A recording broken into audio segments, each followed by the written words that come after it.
사도행전 27장 1절에서 11절까지 우리 한 목소리로 함께 봉독합니다.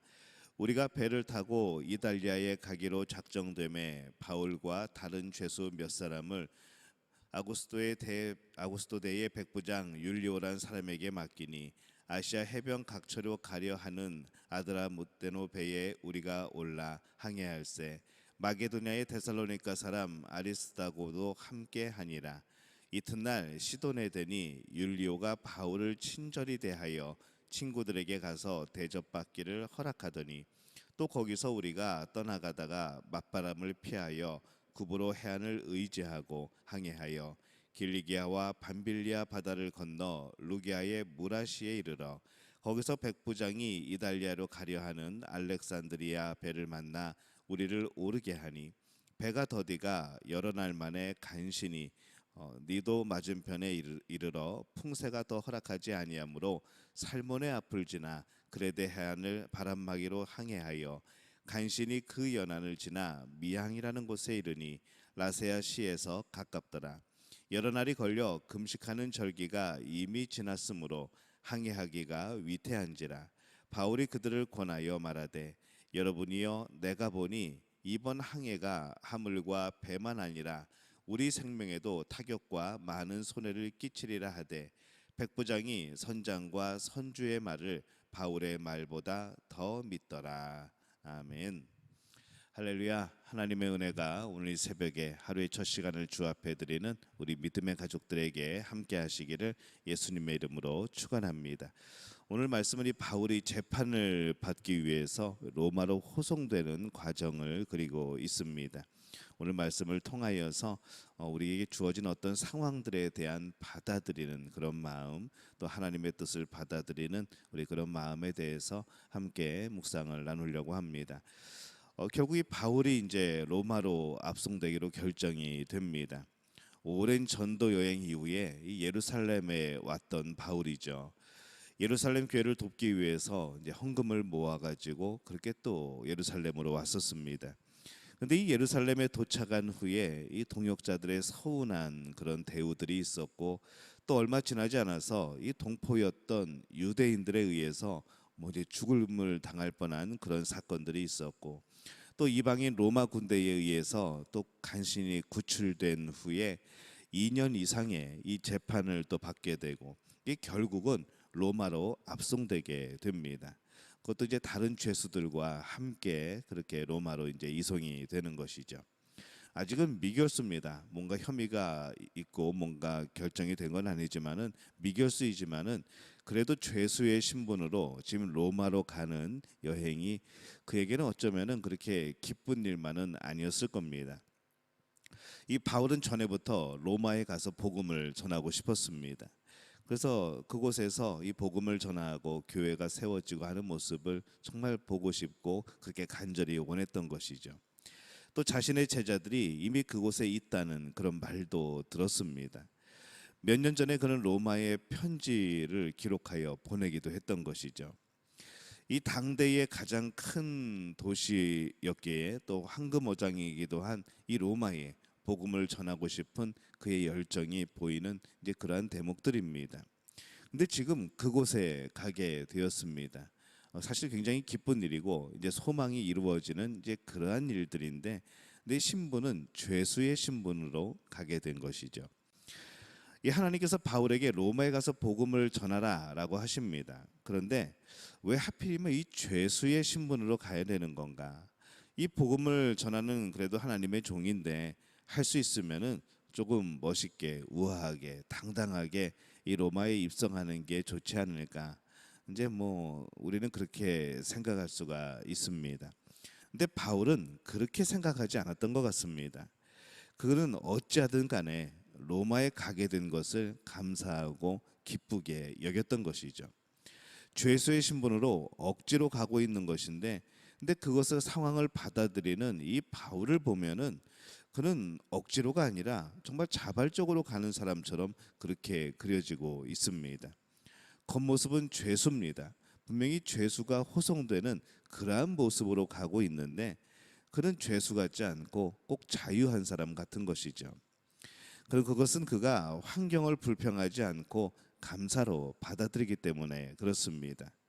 3절에 보면은 율리오가 바울을 친절히 대하여 친구들에게 가서 대접받기를 허락하더니, 지금 이 바울은 자신의 돈이 아니라 로마 정부의 돈으로 지금 로마를 가는 겁니다. 뭐 비용 하나도 안 들고 가는 것이죠. 또 이 100명의 경호원을 대동을 하고 지금 움직이고 있습니다. 또 필요한 경우에는 필요한 사람들을 만나면서 대접받을 수 있도록 허락을 해주는 것이죠. 이게 어떻게 보면은 이게 정말 죄수인가라는 생각이 들 정도로 많은 것을 누리고 있고, 또 많은 것에 대해서 정말 하나님이 예비하신 놀라운 일들을 보고 있는 겁니다. 우리가 살아가면서 내가 가고 있는 길이 자꾸 어긋나는 것 같은 이제 그런 게 느껴질 때가 있습니다. 그 어긋남에는 또 하나님의 선하신 인도하심이 있는 것이죠. 그래서 그곳에서 내가 받아들여야 하는 것이 무엇이고 또 내가 이겨내야 되는 것이 무엇인가를 우리는 잘 생각해 보아야 합니다. 그리고 그 어긋남조차도 때로는 그 안에서 평안하고 자유할 수 있는 그런 여유가 우리에게 필요한 것이죠.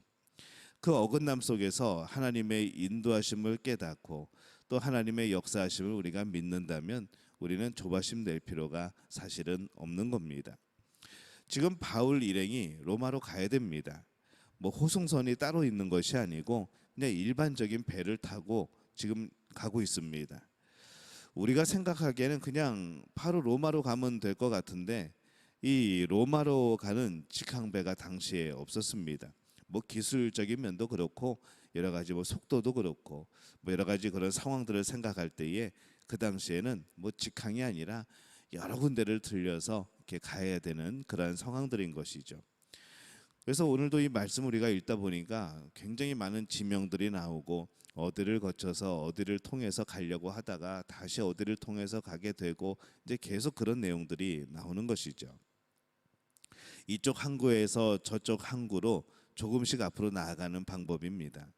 또 바람이 항상 이 배가 갈 수 있도록 부는 게 아니고 또 맞바람이 칠 때도 있는 것이죠.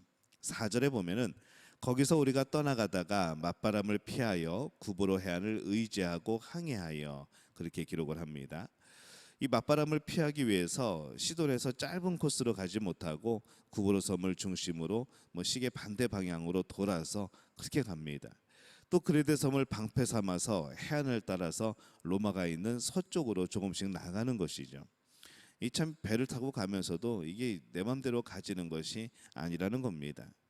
오늘 이 바울의 여정을 보면은 그들의 여정을 잡으면서 아주 힘들게 앞으로 나갑니다. 뭐 그들의 기술 뭐 그런 여러 가지 어려움들이 있겠지만은 뭐 그냥 그들은 당연하게 여겼던 것이죠. 그때는 배들이 다 그랬고 그 계절에는 항상 그런 바람이 불었던 겁니다. 뭐 특별한 게 아니었던 것이죠. 근데 그때에 그 배를 타고 가는 사람들은 어떻게 느껴지는가 하면은 왜 이 바람이 이렇게 부는가, 왜 이렇게 항로는 이렇게 꼬이는가, 우리는 그렇게 생각할 수 있다는 것이죠. 우리가 여기서 생각해 볼 것은 무엇인가 하면은 기술의 한계, 이 바람은 당연한 것으로 사람들이 가끔 받아들입니다. 원래 바람이 그렇게 부는 때니까, 원래 기술이 그 정도밖에 안 되던 시절이었으니까 그 당시에는 너무나도 당연하게 받아들였던 것이죠. 우리가 이런 세상적인 그런 기술의 한계 또 여러 가지 그런 일들은 당연하게 받아들이면서 왜 우리 인생에 있는 여러 사건들과 환경은 받아들이지 못하는가라는 생각을 해보게 됩니다. 사실 우리의 인생의 환경들은 우리가 어찌하지 못하는 경우들이 참 많습니다. 이 항해는 그렇듯하게 받아들이고 그럼에도 불구하고 앞으로 나가면서 우리의 인생의 항해는 왜 당연한 것들을 받아들이지 못하는가, 그런 생각을 해보는 것이죠. 우리의 인생을 인도하시는 하나님을 받아들이는 자세가 필요하다는 것을 기억해야 합니다. 하나님의 자녀가 아닌 것처럼 살면은 불평과 불만이 생깁니다. 하나님의 자녀가 하나님의 인도하심을 믿지 못하면은 우리의 인생은 갈팡질팡하게 되어지는 것이죠. 하나님의 항해를 믿으시기를 바랍니다. 우리 인생길을 인도하는 하나님을 신뢰하시기를 바랍니다. 우리는 분명히 많은 부분에 우리의 인생이 참 마음에 들지 않는 부분들이 많을 겁니다. 그럴 때에 우리는 더욱더 하나님 앞에 엎드리는 것이죠. 마음에 들지 않아도 감사함으로 받아들이고 그 안에 있는 하나님의 계획과 그 뜻을 우리가 신뢰하고 믿는다면 우리는 그것이 불평과 불만이 아닌 오히려 자유함과 평안함이 되어지는 줄로 믿습니다. 마음에 들지 않는 부분 또한 감사함으로 수용하는 사람은 하나님께 진정 순종하는 사람인 것이죠. 마음에 들지 않을 때 믿음으로 받아들이고 오히려 그것을 즐길 수 있는, 그것이 하나님의 뜻 안에서 변화되어지는 모습을 바라보며 행복할 수 있는 그런 믿음의 가족들이 되어지시기를 예수님의 이름으로 축원합니다.